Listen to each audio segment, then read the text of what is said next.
नमस्कार, वंदे मातरम। दोस्तों, स्वागत है आप सबका सैनिक पाठशाला में। आज के इस वीडियो में जैसे आप बोर्ड पर देख पा रहे हैं दोस्तों, माननीय सुप्रीम कोर्ट का 5 जुलाई 2023 का आदेश को दिखाऊंगा आपको और उसके बारे में बताऊंगा।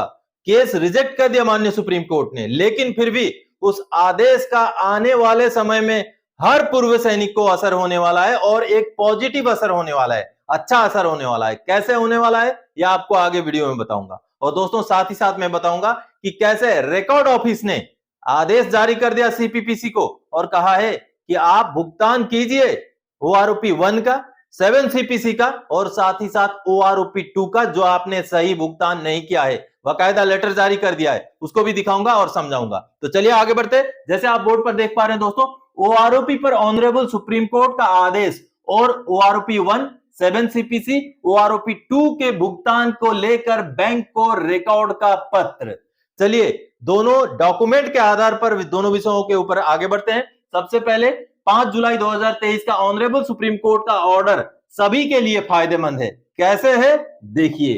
अब दोस्तों, अब ये जो सामने आप देख पा रहे हैं दोस्तों, सुप्रीम कोर्ट ऑफ इंडिया का ये वही ऑर्डर है जिसके बारे में मैं बोल रहा हूं, यानी कि supreme court of India record of proceedings, जो कि कोर्ट नंबर 3 से निकला हुआ आदेश है। अब ये 5 जुलाई 2023 का वही ऑर्डर है दोस्तों जिसके बारे में एक्स ग्रुप का केस दायर किया गया था। अब आगे मैं दिखाता हूं कि माननीय कोर्ट ने ऐसा क्या कहा जो आने वाले समय में पूर्व सैनिकों के जीवन में असर डाल सकता है। अब दोस्तों, मैं आपको दिखाता हूं। जैसे ये जो आप देख पा रहे हैं माननीय कोर्ट का ये ऑर्डर है जिसमें माननीय कोर्ट ने ये ऑर्डर दिया है, जैसे आप देख पा रहे हैं।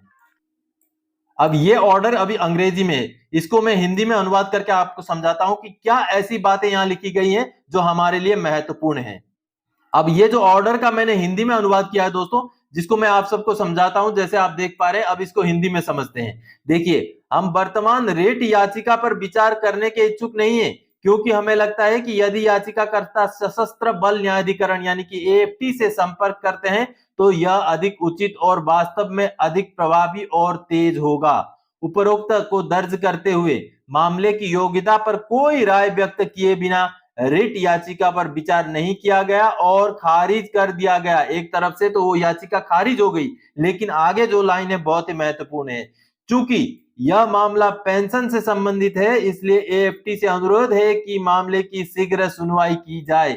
यानी कि एएफटी को यह निर्देश दिया गया है कि इसकी सुनवाई, इस केस की, इस मामले की सुनवाई जो है शीघ्र से शीघ्र किया जाए। और साथ ही यह बताया गया है कि सेवानिवृत्त अधिकारियों को प्रतिनिधि क्षमता में याचिका आवेदन दाखिल करने की अनुमति होगी। यानी कि जो भी प्रतिनिधि के तौर पर इस याचिका को दाखिल करेंगे उसका असर सभी पूर्व सैनिक जिनको भी लागू है उनके ऊपर भी उसका असर होगा। ये इस लाइन में लिखा गया, जो कि आने वाले समय में भी कोई भी इस तरीके का केस आएगा जिसका असर अगर सभी लोगों को सामूहिक तौर पर हो तो इस केस का, इस ऑर्डर का हवाला देकर के उस आदेश को भी सभी के लिए लागू करवाया जा सकता है। जैसे कि मैं अगर एग्जांपल के तौर पर बोलूं तो एमएससीपी का मामला भी इस आदेश के तहत एक या दो लोगों द्वारा ये या एक प्रतिनिधि मंडल द्वारा केस दायर किया जाए, या तो जिसको लागू है उनके द्वारा केस दायर किया जाए, तो उसका असर सभी लाभार्थियों को हो सकता है। क्योंकि ये आदेश माननीय सुप्रीम कोर्ट का उसी ओर इशारा कर रहा है और इसी आदेश को रेफरेंस लेकर के,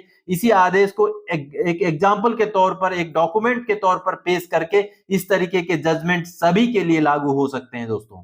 तो दोस्तों, आप सबने अभी समझा कि कैसे केस रिजेक्ट होने के बाद भी इसका असर पूर्व सैनिकों के जीवन में हमेशा बना रहेगा, वो आप सबने समझा।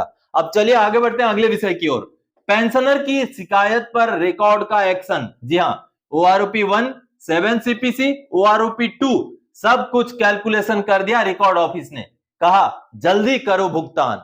जी हां दोस्तों, रिकॉर्ड ऑफिस ने सीपीपीसी को बकायदा लेटर जारी किया और लेटर में ओआरओपी 1 का भी कैलकुलेशन बता दिया कि पेंशनर को कितना करके आपने देना चाहिए था, और साथ ही साथ 7 पे कमीशन के बारे में भी बता दिया कि 7 पे कमीशन में आपने पेंशनर को इस रेट से पेंशन देना था, और आगे ओआरओपी 2 में भी आपने पेंशनर को किस रेट से पेंशन देना था उसका बकायदा लेटर में लिख करके अमाउंट जो है रिकॉर्ड ऑफिस ने सीपीपीसी को भेज दिया। चलिए उसको देखते हैं। अब ये जो सामने आप देख पा रहे दोस्तों, जो कि एओसी रिकॉर्ड ने एक पत्र लिखा है, जो कि लिखा है the chief manager CPPC Punjab national bank Allahabad को लिखा है, जैसे आप देख पा रहे हैं। और हेडिंग इसका non receipt of revised family pension under OROP and 7 CPC in respect of Shrimati Ram प्यारी वाइफ ऑफ, आगे जो पेंशनर का डिटेल्स लिखा हुआ है। अब दोस्तों ये देखिए, ये भी सीपी ग्राम्स में ग्रीवेंस डालने की वजह से ही कार्रवाई हुआ है। जो रिकॉर्ड ऑफिस ने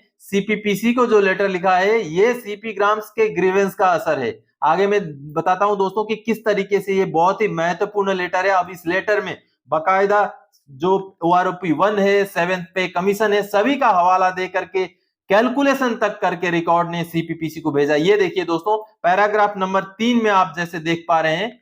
अब इस 3 नंबर पैराग्राफ के जो ये सब पैराग्राफ ए बी सी में जो चीजें लिखी हुई हैं उसको मैं समझाता हूं, जो कि बहुत ही महत्वपूर्ण चीजें। देखिए पैराग्राफ नंबर ए में देखिए, वेफ 1 जुलाई 2014 यानी कि 31 दिसंबर तक ओआरओपी 1 के हिसाब से, अब पेंशनर को जो नहीं मिला ओआरओपी 1 के हिसाब से, उनको कितना मिलना था, 7,929 रुपए प्लस उसका डीए भी एडमिसिबल था उनको सर्कुलर नंबर 555 के जरिए, जो कि उनको नहीं मिला, उनको दिया जाए। आगे 1 जनवरी 2016 से लेके 30 जून 2019 तक 7 सीपीसी के हिसाब से, जो यहाँ प्रॉपर कैलकुलेशन तक दिखा दिया कि पहले जो राशि था 7,929 रुपए, उसको अगर 2.57 के साथ अगर मल्टीप्लाई करें तो 20,378 रुपए प्लस उसमें डीए भी लगेगा। उसके हिसाब से जो सर्कुलर नंबर था पीसीडीए का, 7 सीपीसी का सर्कुलर नंबर 570, उसके हिसाब से पेंशनर को जो है पेमेंट किया जाए।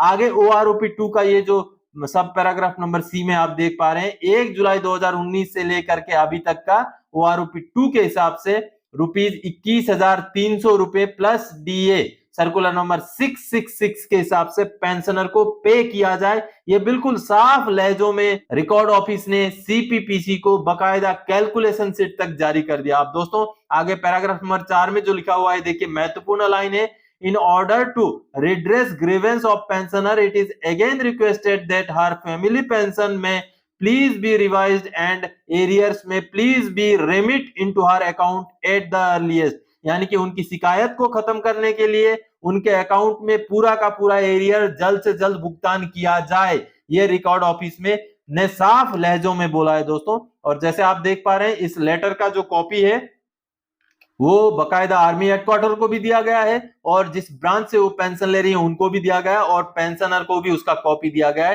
तो दोस्तों माननीय सुप्रीम कोर्ट का ऑर्डर और रिकॉर्ड ऑफिस द्वारा जारी किया गया इसी लेटर की जानकारी देने के लिए इस वीडियो में आया था। आगे और कोई जानकारीदायक आपसे सरोकार रखने वाला विषय लेके मैं फिर से हाजिर हो जाऊंगा। तब तक के लिए जय हिंद दोस्तों।